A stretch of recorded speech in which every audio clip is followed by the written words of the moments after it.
जी हाँ, अगर हमारे पास घड़ी नहीं होती तो आज के इस मॉडर्न टाइम में भी हम धूप और आवर ग्लास की मदद से ही समय का पता लगाने के लिए मजबूर होते हैं। इसके अलावा एक एक सेकंड के हिसाब से चलने वाली घड़ी भी सिर्फ कल्पना ही होती, लेकिन इस कल्पना को हकीकत बनाया एक ताले ने, जिसकी अपनी एक इंटरेस्टिंग स्टोरी है। घड़ी की इस कहानी को जानने के लिए आप इस वीडियो के साथ बने रहिए। मॉडर्न घड़ी के आविष्कार पर विवाद। घड़ी का आविष्कार दुनिया के सबसे प्रमुख और इम्पोर्टेंट आविष्कारों में से एक माना जाता है। वैसे तो स्मार्टफोन और स्मार्ट वॉचेस के बाजार में आने के बाद अब लोगों को रिस्ट वॉचेस का इतना शौक नहीं रहा जितना पहले हुआ करता था, लेकिन अगर घड़ी का आविष्कार ना होता तो शायद हम एक्यूरेट टाइम का पता नहीं लगा पाते। और अब आज दुनिया जिस लेवल पर विकसित है उतनी नहीं होती। घड़ी का आविष्कार का श्रेय किसी एक व्यक्ति को नहीं जाता। घड़ी के इन्वेंशन के बारे में जानने से पहले आपको ये बताना बहुत जरूरी है कि इसका आविष्कार एक बार में नहीं हुआ था। दरअसल पहले घड़ियों में सिर्फ घंटे वाली सुई हुआ करती थी, फिर कुछ टाइम बाद मिनट वाली सुई आई और फिर सेकंड वाली सुई को लगाकर इसे पूरा किया गया। यही वजह है कि इस आधुनिक घड़ी के आविष्कार को लेकर कई तरह के विवाद हैं।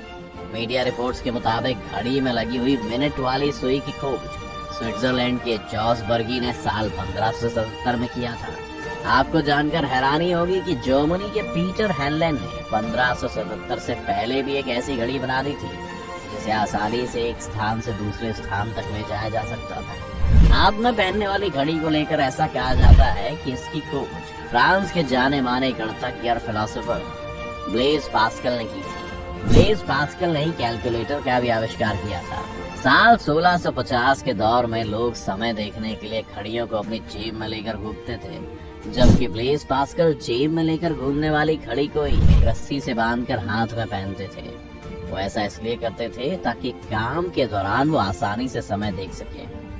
कई मीडिया रिपोर्ट्स कहती हैं कि घड़ी का आविष्कार 996 ईस्वी में पोप सिल्वेस्टर द्वितीय ने किया था, जिसके बाद यूरोप में 13वीं शताब्दी के आसपास घड़ियों का इस्तेमाल शुरू हो गया था।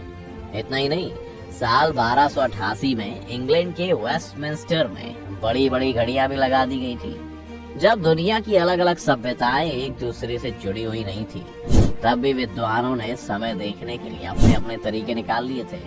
कुछ ने धुओं घड़ी बनाई तो कुछ ने जल घड़ी। लेकिन अब आप गूगल पर हु इन्वेंटेड वॉच, घड़ी का आविष्कार किसने किया सर्च करो तो पीटर हैनलेन का ही नाम आता है। पीटर हैनलेन वो इंसान है जिन्हें घड़ी के आविष्कार का सबसे अधिक क्रेडिट दिया जाता है। पीटर हैनले वो पहले इंसान थे जिन्होंने क्लॉक वॉच यानी घड़ी का आविष्कार किया था। पीटर हैनले के द्वारा बनाई गई मशीन जिसे क्लॉक वॉच का नाम दिया गया था, वो बिल्कुल सटीक समय बताता था। पीटर की टेक्निक का इस्तेमाल करके उसके बाद और भी एडवांस घड़ियां बनाई गई जो ज्यादा छोटी और बेहतर थी। लेकिन अगर आप सोच रहे हो कि पीटर हैनले के द्वारा घड़ी का आविष्कार करने से पहले लोगों को समय का पता नहीं चलता था, तो ये गलत है। पुराने समय में वैसे तो ज्यादातर लोग सूरज की दिशा देखकर समय का अंदाजा लगाया करते थे, लेकिन सटीक समय जानने के लिए भी लोगों के पास तरीके थे।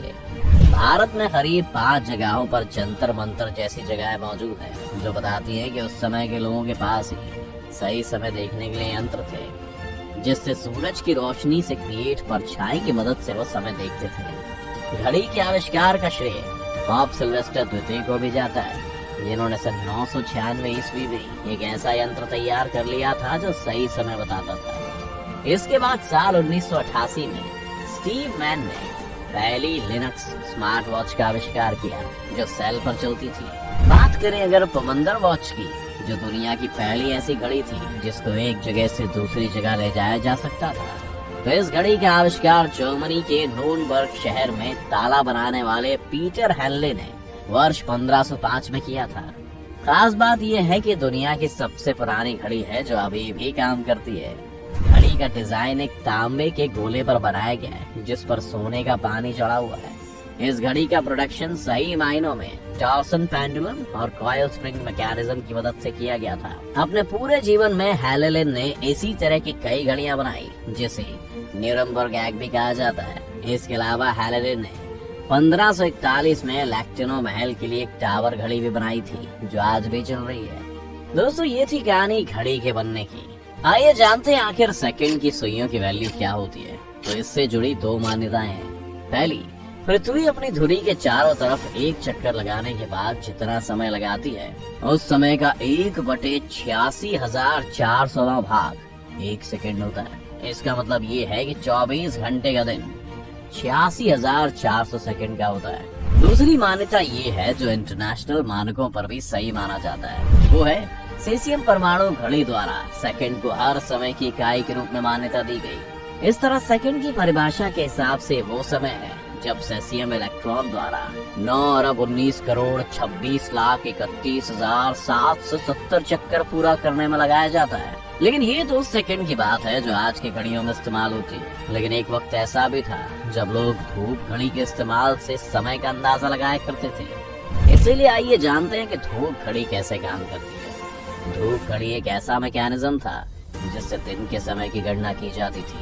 ये इस थ्योरी पर काम करती है कि दिन में जैसे जैसे सूर्य पूर्व से पश्चिम की तरफ जाता है, उसी तरह किसी वस्तु की परछाई पश्चिम से पूर्व की तरफ चलती है।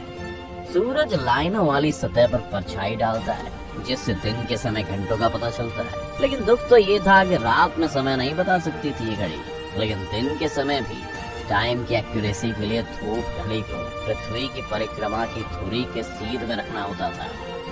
इसके अलावा अगर बात जल घड़ी की करें तो पुराने समय में चीन में रात में समय देखने के लिए इसका इस्तेमाल किया जाता था, जिसमें एक बर्तन में पानी रखकर उसमें छेद कर देते थे और दूसरे बर्तन में उस गिरते हुए पानी को इकट्ठा किया जाता था और फिर उसे नाप कर समय का अंदाजा लगाया जा सकता था।